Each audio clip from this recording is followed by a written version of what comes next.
gay part. But the kid is not gay, all right, guys. It's just Well, that I don't know about that. He looks like he might be in a couple years. I don't know, but I know he's pretty much visiting his. I'm imagining it's his parents' friends. They're visiting, and then they're talking about. It sounds like a party was going on, so I bet you anything is some kind of party, It's and gonna be they a were party, there. yeah. Okay, so yeah, it's pretty nice that a young boy like that he understands pretty much that two people can just love each other, and it's very much like straight marriage. Yes. Yeah, So. and then all the hater ass comments that are up under that YouTube post. So Mm-hmm. there was like days and days of just posts like, "I'm about to go burn in hell," and I was like, "Okay." Okay. Yeah, so that's I'll put the links on the website for you guys to check it out. It's kind of I don't know. There's so many comments already. It's gone viral somewhat. It Yeah. was online before, but somebody took it out and then now it's back again. Somebody put it up again. So Okay. that's good. Okay, how about some geek news? Okay. All right. Some geek news. There's an artist, Kyle McDonald, and as far as we know, he's no relation to old McDonald, who had a Mhm. farm. Uh, but he lives in New York City. He's an artist. He got this cool idea to take pictures while people were in the Apple store on the Apple cameras while they were looking at the computers and working on them and checking everything out to have the computer take pictures of them. Mhm. And then it downloaded those pictures to a server of his. Well, he asked permissions for the security guards if he could go in there and take pictures, and they said yes.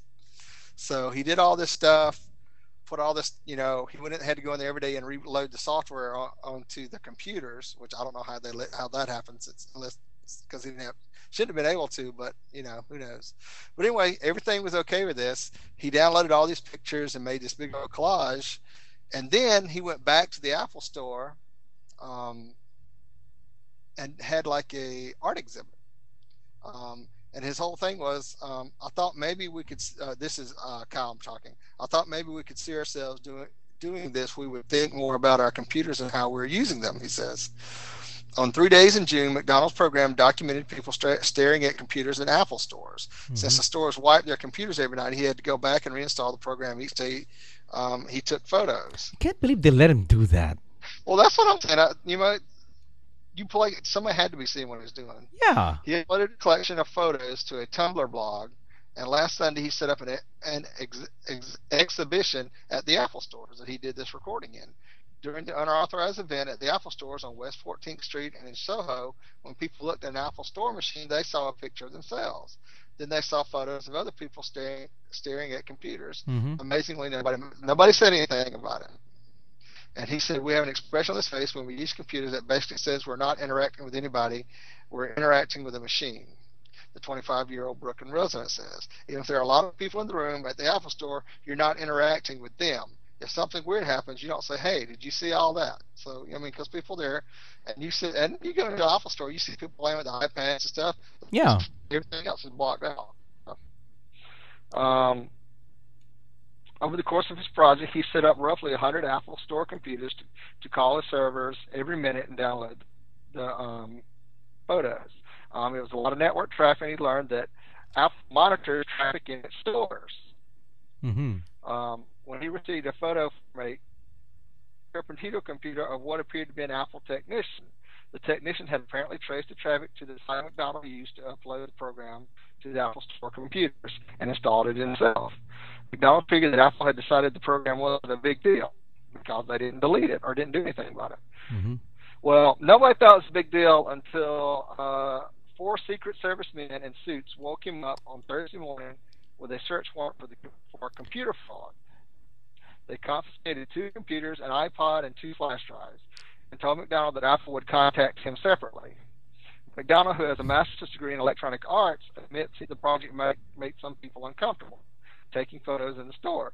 Then he asked customers if they could take their photos with the camera. Had they said no, he wouldn't have proceeded. He also refrained from putting the code for the photo-taking program online, as he does with most of his projects, because he recognized that technology behind his art project can be used for less benign purposes. Mhm. So the larger question is whether he violated any laws. McDonald doesn't believe he has. His main thought was that I'd rather spend my time and money making new work rather than dealing with a computer fraud investigation, he says. He'll also need to purchase a new computer, which he wasn't planning on. Hopefully, they'll let me into the Apple So store. He right says. now he's pretty much banned. Okay, one thing. So, Why is the Secret Service?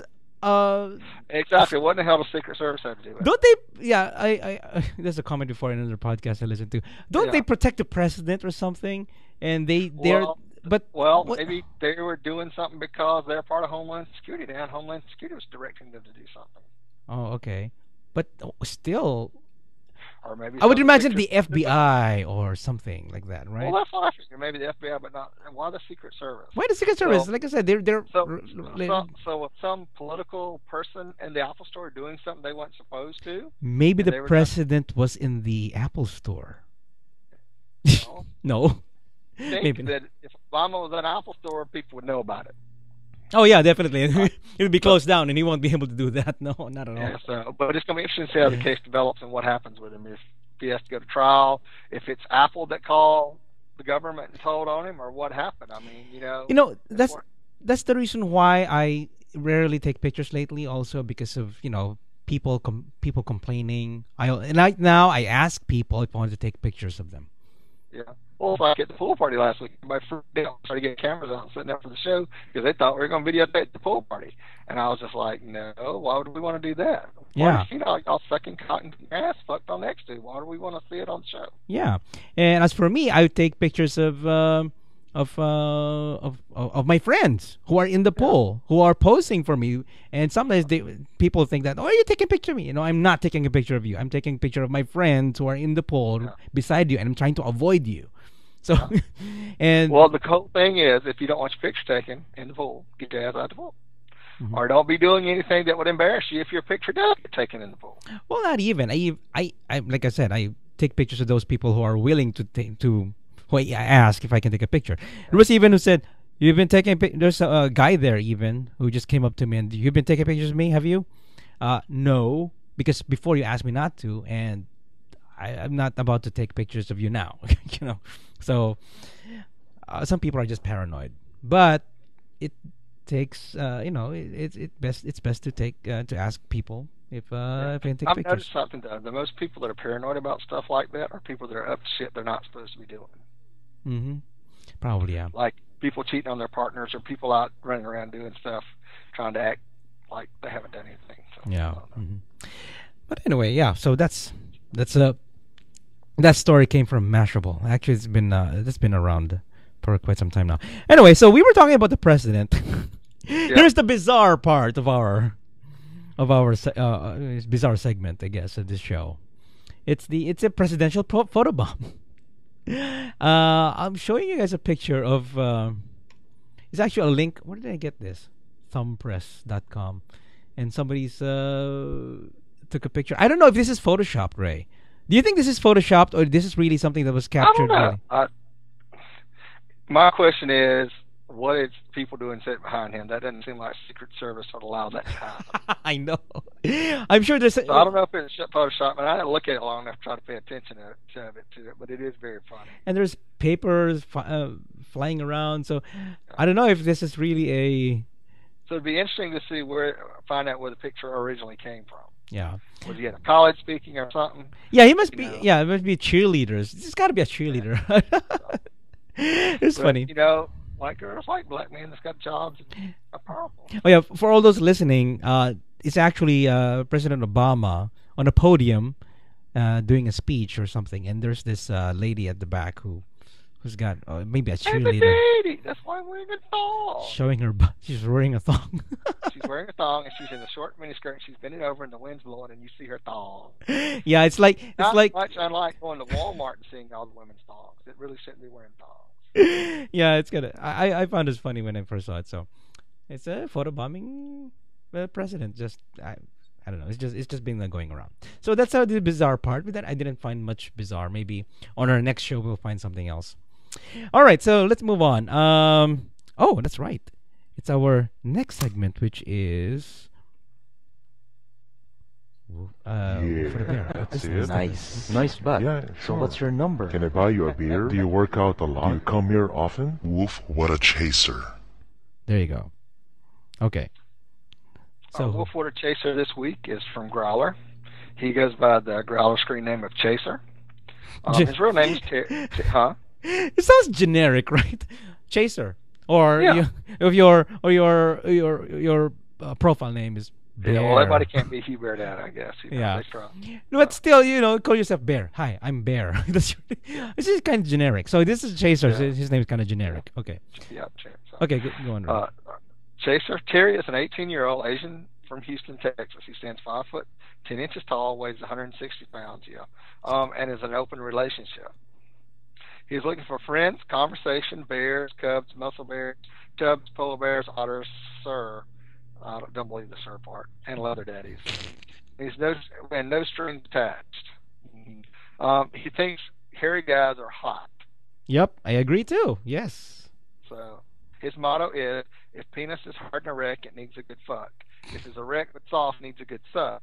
If it is neither hard nor erect, it needs good luck. Did he just think that up? Oh my god. Yeah, so that is his motto. Okay. Pretty And you can find him on quotable. Growler and all the other sites too. So, but he doesn't have an email he wanted to give out, and I don't think he's on Bear411 yet. So No, I doubt it. yeah, You know, Asians are not allowed there, right? In Bear411. please, there are plenty of Asians out there. You just have to pay. Yeah, that's right. You have to pay. Okay. That's just what I heard. Yes, Okay. the That's what I bear. heard. That's what I'm talking about.